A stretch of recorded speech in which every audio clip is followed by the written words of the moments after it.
If you stopped 10 people on the street in 2026 and asked them what the biggest threat to their wealth was, 9 of them would probably say inflation. They would point to the price of eggs or the cost of gas. And while they wouldn't be wrong, they would be missing the invisible predator that is actually hunting them. We have spent the last few years obsessed with the price of goods, but we ignored the structural cost of the life required to buy those goods. There is a very specific quiet statistic that came out of the Federal Reserve Bank of Atlanta recently that tells the story better than any CPI print. In 2023, the average person walked around with $81 in cash on their person. By 2024, that number had dropped to $67.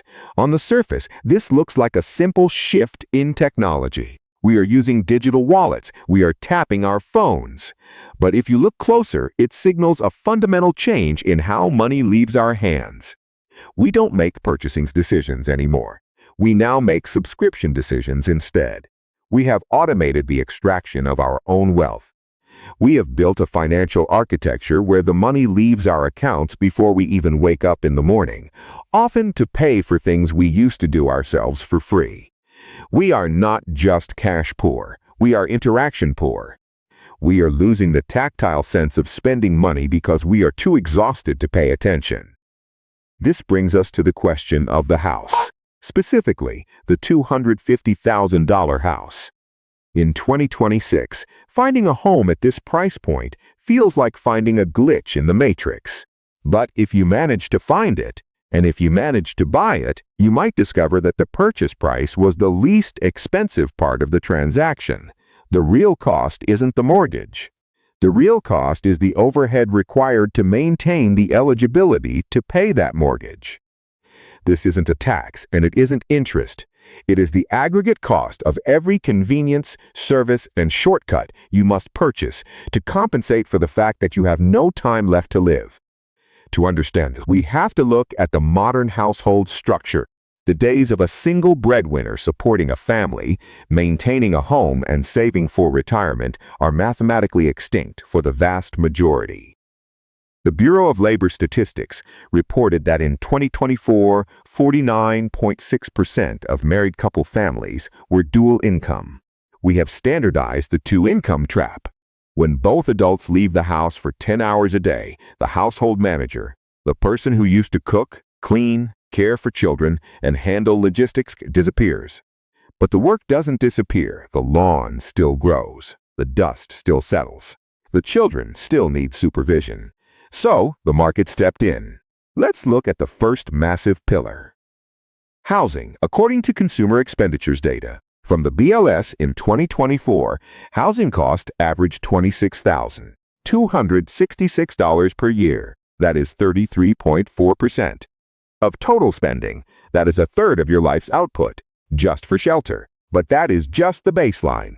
To pay that fee, you need access to the job market. We often categorize cars as assets or simple utilities, but they are actually massive liabilities that depreciate while consuming cash flow. Think about the efficiency of that equation.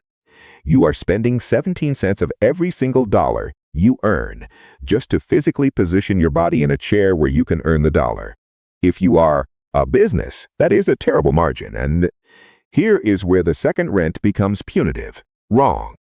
As of 2024, only 10% of private sector workers had access to commuting subsidies. The system requires you to be mobile, but it refuses to pay for that mobility. But the most aggressive, relentless component of this new overhead is childcare. If you are a parent in 2026, you know that childcare is not a service. It is a second mortgage that you pay to a stranger. Child Care Aware of America released data showing the average annual price of childcare was $13,128 in 2024. That is the national average. Since 2020, that cost has risen by 29%. It is compounding faster than wages, faster than housing, and certainly faster than your ability to save. In September 2025, the Bank of America Institute found that childcare inflation was running at 5.2% year over year. We are asking the wrong question. This creates a vicious cycle. You work to pay for the car to get to the work. You work to pay for the daycare to watch the child while you are at the work. This is not a budgeting error. Their 2025 research indicates that roughly 39% of single adults are time poor. When you are time poor, your decision-making framework changes. You stop looking for value and start looking for speed. This is why convenience services have transitioned from luxuries to utilities. In 1990, ordering food delivery was a treat. You don't hire a cleaner because you think you are royalty. You hire a cleaner because if you spend your Saturday scrubbing toilets, you will burn out and lose the job that pays for the toilets. You don't buy the pre-cut vegetables at a 40% markup because you are lazy. Let's make this concrete. Let's sit down at the kitchen table and run the math for a hypothetical household, the Millers. The Millers managed to buy that $250,000 home. They put 5% down. They are a dual-income couple. Let's say they earn a combined gross income of $110,000 a year. By historical standards, they are doing well, but the gross number is a lie. First, taxes, health insurance premiums, and 401k deductions strip away about 25% right off the top. Now the transportation. They both work, so they need 2 reliable cars. Now the childcare. They have 1 toddler. Because they are exhausted, they subscribe to a meal kit service or order takeout 3 nights a week. They have student loans. They need a life maintenance fund. Haircuts, clothes, the lawn guy they hired because they work weekends, the occasional cleaner. This couple, earning 6 figures, living in a modest house, has $400 left at the end of the month. That $400 has to cover everything else. Gifts, car repairs, medical deductibles, pet food. If the water heater breaks, they are in debt. If one of them loses a job for 2 months, they are insolvent. This is the reality of the 2026 economy. The house is affordable on paper. Now there is nuance here. A strict financial disciplinarian might look at the Millers and say, they are bleeding money on convenience. And strictly speaking, mathematically, that is true.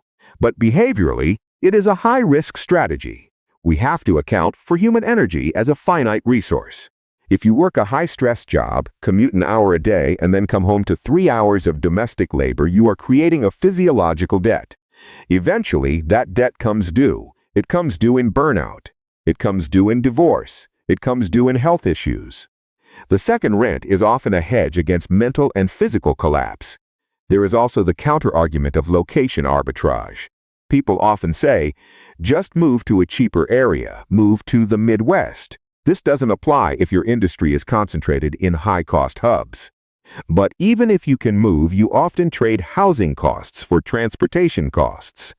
If you move 40 minutes further out to save $400 on the mortgage, but you spend $300 more on gas and put 10,000 more miles on your car, you haven't saved money.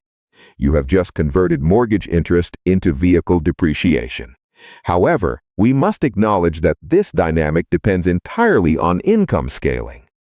If you earn $300,000 a year, the second rent is a brilliant trade. You pay someone $30 an hour to clean your house so you can work an hour earning $150. That is leverage. That is arbitrage. But for the household earning $80,000 to $120,000, convenience is not leverage. It is leakage. You are paying someone $20 an hour when you only earn $30 an hour. The spread isn't big enough to build capital. We have to stop looking at home ownership as a singular financial metric. When you look at that listing for a $250,000 house, you are not just buying a building. You are signing a contract for a specific operational structure. You are signing up for the commute. You are signing up for the distance from family support. The reason the American dream feels so heavy in 2026 is that we have stripped away the unpaid support structures, the village, the stay-at-home parent, the local community, and replaced them with paid services. Are you buying a platform for building wealth? The $67 in your pocket isn't just loose change. It is a reminder that in a frictionless economy, you can spend your entire life's work without ever really feeling the weight of the money leaving your hand, until it is all gone.